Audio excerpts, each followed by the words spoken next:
बिस्मिल्लाहिर्रहमानिर्रहीम। अस्सलाम वालेकुम students, welcome to double A physics. तालीम के हवाले से जो भी कोई लेटेस्ट अपडेट आती रहती है या कोई भी अनाउंसमेंट होती है तो वो हम आप तक पहुंचाते रहते हैं। आज की इस वीडियो में हम देखेंगे जो इंग्लिश का स्मार्ट सिलेबस है, ठीक है। इंग्लिश का स्मार्ट सिलेबस है, उसमें कुछ क्वेश्चन इंग्लिश के 9th क्लास के पेपर में नहीं आएंगे, वो स्मार्ट सिलेबस से हट कर आएंगे, ठीक है।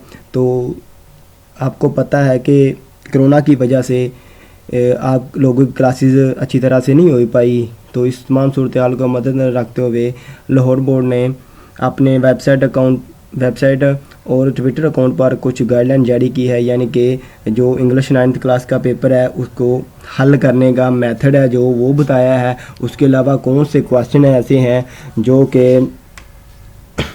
कि स्मार्ट सिलेबस से नहीं आएंगे, कितने क्वेश्चन है जो स्मार्ट सिलेबस से नहीं आएंगे, बाकी उसकी गाइडलाइंस क्या है वो बताया गया है, ठीक है।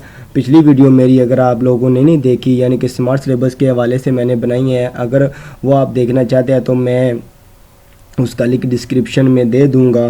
तो वीडियो की तफसील की तरफ जाने से पहले मेरी आपसे रिक्वेस्ट है कि अगर आप मेरे चैनल पर नहीं हैं तो मेरे चैनल को सब्सक्राइब कर दें और साथ में लगे बेल आइकन को भी दबाएं ताकि मेरी अगली वीडियो का नोटिफिकेशन आपको मिल सके।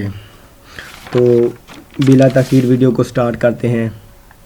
ये देखिए, आपको इंग्लिश कंपलसरी नज़र आ रहा है, ऑब्जेक्टिव टाइप है जिसमें एमसीक्यूज होते हैं, ठीक है। तो क्वेश्चन नंबर, ये पार्ट ए देखें। पार्ट ए में क्वेश्चन नंबर 1 से लेकर 5 तक, ठीक है। ये जो क्वेश्चन यूज़ ऑफ वर्ब वाले क्वेश्चन होते हैं, ठीक है, choose the correct use of verb, ये जो वर्ब वाले क्वेश्चन होते हैं ये आपका स्मार्ट सिलेबस का हिस्सा नहीं है। ये आपको स्मार्ट सिलेबस से हट कर आएंगे। इंग्लिश क्लास 9th के पेपर में लाहौर बोर्ड का जो है ये 5 क्वेश्चन 1 से लेकर 5 तक जो कि यूज़ ऑफ वर्ब के होते हैं ये आपको स्मार्ट सिलेबस से हट कर आएंगे। इसकी गाइडलाइन जो लाहौर बोर्ड ने जारी की है वो देख ले, वो क्या है। वो ये गाइडलाइन ये है, the items in this part from serial number 1 to 5 are related to the use of verb and this part will be taken from grammar and composition use of verb from page number 163 to 168। ये जो book आप Lahore board ने, Punjab text book board आपको जारी की है, ये वहाँ पर पेज है, ये उसका पेज है, वहाँ पर आपको यूज़ ऑफ वर्ब के ये क्वेश्चन 5 मिल जाएंगे। This component has not been mentioned in ALP। ये जो 5 क्वेश्चन है ये ALP में मेंशन नहीं किए गए, but it will be the content of the test item, लेकिन ये आपके पेपर का हिस्सा होंगे, ठीक है। आप मेन मकसद हमारा बताने का यही था कि ये जो क्वेश्चन नंबर 1 से लेकर 5 तक है यूज़ ऑफ वर्ब के क्वेश्चन है, ये स्मार्ट सिलेबस का हिस्सा नहीं है लेकिन आपके एग्ज़ाम का हिस्सा है। ये आपको एग्ज़ाम में आने हैं तो इन यूज़ ऑफ वर्ब के हवाले से जितने भी आपके क्वेश्चन है, यानी कि इसके लिए आपको सेंटेंसेस करने होंगे, ठीक है, तो उनको अच्छी तरह से प्रिपेयर करें और आप अच्छे नंबर ले सकेंगे, ठीक है। क्वेश्चन नंबर 6 से लेकर 9 तक देखिए, ये आपका बुक से आपको एक्सरसाइज से मिलेंगे। The item this part from serial number 6 to 9 will be taken from the text of the units glossary and parts of the exercise mention in the ALP approved by PCTB, ठीक है। ये 4 number का question है, ठीक है। ये आपको अपने एक्सरसाइज से मिल जाएगा, ग्लोसरी से मिल जाएगा, ठीक है। ये एक्सरसाइज का हिस्सा होंगे।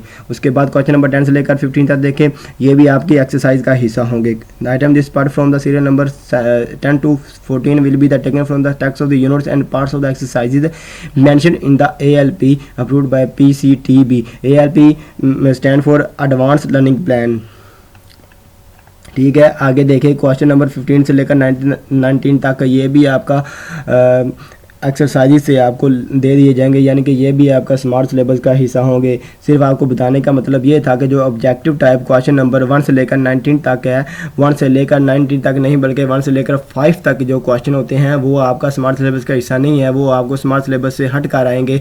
इसलिए यूज़ ऑफ वर्ब के वो क्वेश्चन है, इसके लिए उसकी अच्छी से तैयारी करें। ये ऑब्जेक्टिव टाइप हो गया जिसमें MCQs होते हैं। उसके बाद हम देखते हैं सब्जेक्टिव टाइप क्या जिसमें ऐसे टाइप होता है, ठीक है। क्वेश्चन नंबर 2 की बात कर लेते हैं। Write short answer to any 5 of the following question. यहाँ पर आपको कुछ क्वेश्चन दिए जाएंगे, 10 दे दिए जाएंगे, 12 दे दिए जाएंगे, वहाँ पर आपको 5 क्वेश्चन के आंसर लिखने होंगे। ये जो क्वेश्चन दिए जाएंगे वो अब कि आपको पंजाब टेक्स्ट बुक बोर्ड ने जो आपको बुक जारी की है वहाँ पर एक्सरसाइज में क्वेश्चन होते हैं, सब्जेक्ट के अंदर क्वेश्चन होते हैं, ठीक है, वहाँ से आपको मिलेंगे, उनके आंसर आपको मिल जाएंगे, ठीक है। आगे देखें question number 3, translate the following paragraph into Urdu. ठीक है, एक पैराग्राफ दिया जाएगा जिसको आपने उर्दू में ट्रांसलेट करना होगा। अगर आप उर्दू में ट्रांसलेट नहीं कर सकते तो उसको दोबारा सिंपल इंग्लिश में ट्रांसलेट कर सकते हैं। ठीक है, इस क्वेश्चन नंबर 3 में ये करना होगा। आपने एक पैराग्राफ दिया जाएगा, ठीक है, उसको उर्दू में ट्रांसलेट करना होगा। अगर उर्दू में नहीं करना, ठीक है, अगर उर्दू में नहीं करना चाहते आप तो आप उसको कर सकते हैं सिंपल इंग्लिश में दोबारा आप लिख सकते हैं। ठीक है, आगे देखें write down the summary of the poem. यहाँ पर आपको पोइम की समरी लिखने के लिए कहा जाएगा। अगर आप पोइम की समरी नहीं लिखना चाहते तो आप पोइम से कुछ आपको एक पैराग्राफ दिया जाएगा, इंग्लिश में पैराग्राफ दिया जाएगा, उसका कॉन्टैक्ट के हवाले से आपको रेफरेंस से बयान करना होगा। उसकी इंग्लिश सिंपल इंग्लिश में इसको भी कन्वर्ट करना होता है। ठीक है, इसकी गाइडलाइन देख लें क्या है। The selection of the summary या paraphrasing will be selected from the poems mentioned in ALP approved by the PCTB।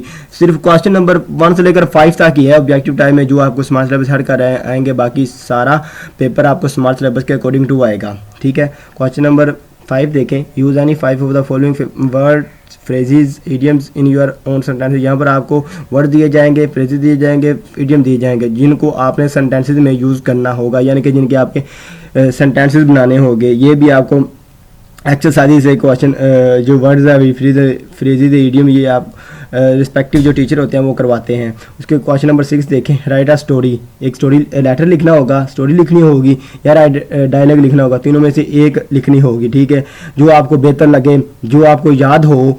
ठीक है, मेरे मुताबिक, ठीक है, in the point of view, my point of view, आप लेटर और स्टोरी को कर लें। ठीक है, इनमें जो स्मार्ट सिलेबस में बताया गया है, ठीक है, वहाँ से आपको मिल जाएगा, आराम से सुकून से आपका पेपर हो जाएगा।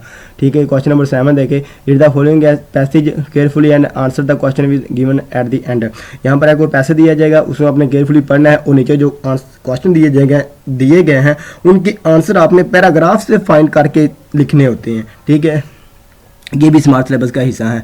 उसके बाद क्वेश्चन नंबर 8 देखें। Translate any 5 of the following sentences into English. English में आपने 5 सेंटेंसेस को ट्रांसलेट करना होता है।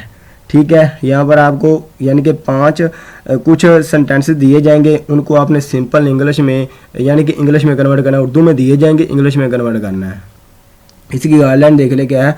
The translation of Urdu sentences into English for this question will be selected from the exercises of grammar and composition. जो grammar और composition की exercises दी गई हैं उनसे ये आपको क्वेश्चन दिए जाएंगे। Approved in ALP bye the PCTB but the topic for